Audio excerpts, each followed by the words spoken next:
Hello friends, welcome to our channel, Gajpal A Learning. In this video we are going to study about the topic, criteria of precipitation of electrolyte in precipitation titration, method of determining endpoint. So let's start the video.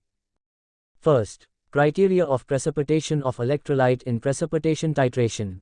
Precipitation titration is a common analytical technique used to determine the concentration of an analyte by forming a precipitate through a chemical reaction with a titrant solution.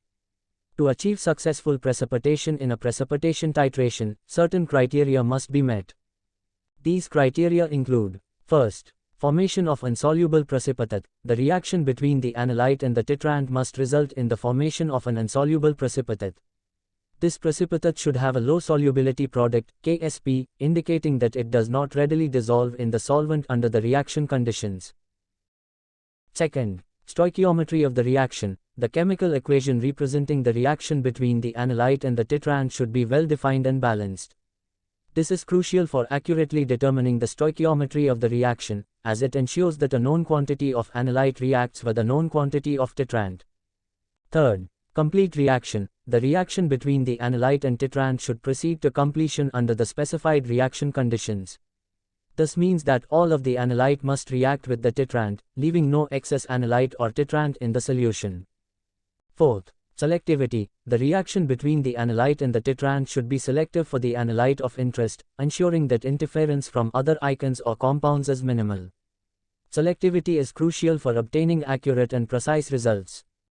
Fifth, indicator or endpoint detection. Precipitation titrations typically require an indicator or a means of detecting the endpoint of the titration. This could be a color change, turbidity change, or other observable change in the solution that signifies the completion of the reaction. The choice of indicator should be appropriate for the specific titration. Sixth, known solubility product, Ksp. The solubility product, Ksp, of the precipitate should be known or determinable. Ksp represents the equilibrium constant for the dissolution of the precipitate, and it is used to calculate the concentration of the analyte in the solution based on the amount of titrant required to reach the endpoint. Seventh, controlled reaction conditions. Precipitation titrations are often sensitive to reaction conditions such as temperature, pH, and ionic strength. These conditions should be controlled and maintained consistently throughout the titration to ensure reliable and reproducible results.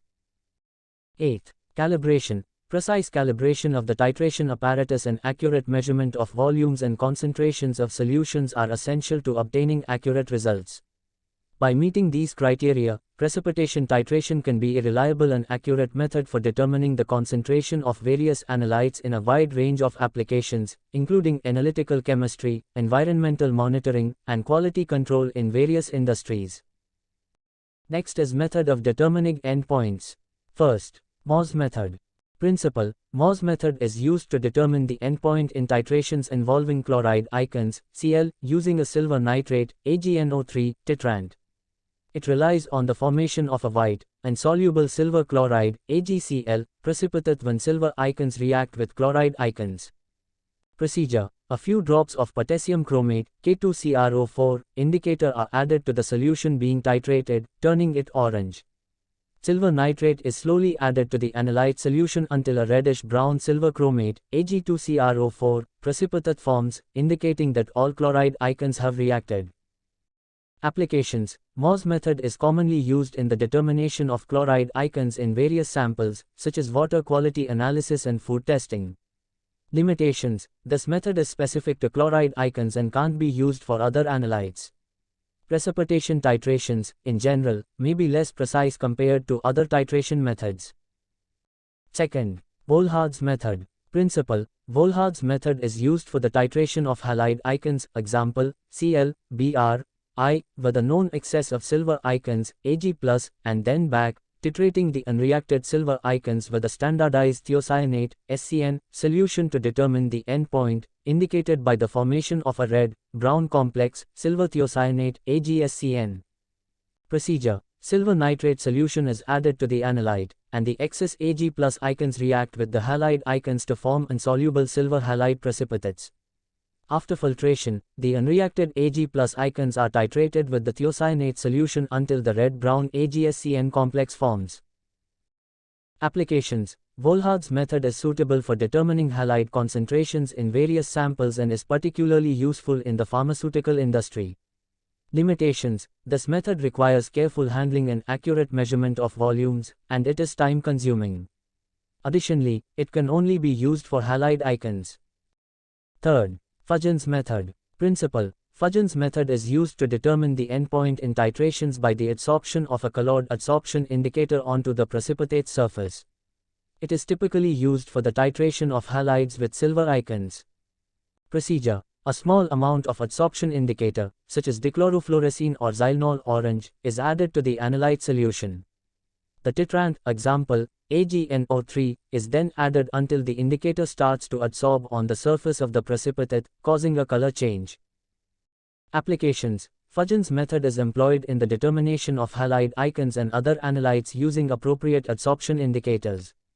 Limitations: the choice of indicator and its concentration are critical, and the method is limited to analytes that form precipitates suitable for adsorption. Fourth, Gay-Lussac's method. Principle: Gay-Lussac's method is used to determine the endpoint in acid-base titrations using a specialized burette called a Gay-Lussac burette. It relies on the fact that a specific volume of gas, example, CO2, is evolved when a reaction reaches completion. Procedure: the analyte is titrated with a standardized solution from a Gay-Lussac burette. The volume of gas evolved during the titration is noted and used to determine the endpoint. Applications: Gay-Lussac's method is particularly useful for titrations involving gases, such as the determination of acid content in solutions. Limitations: this method is specific to reactions that produce a gas, and it requires precise measurement of gas volumes.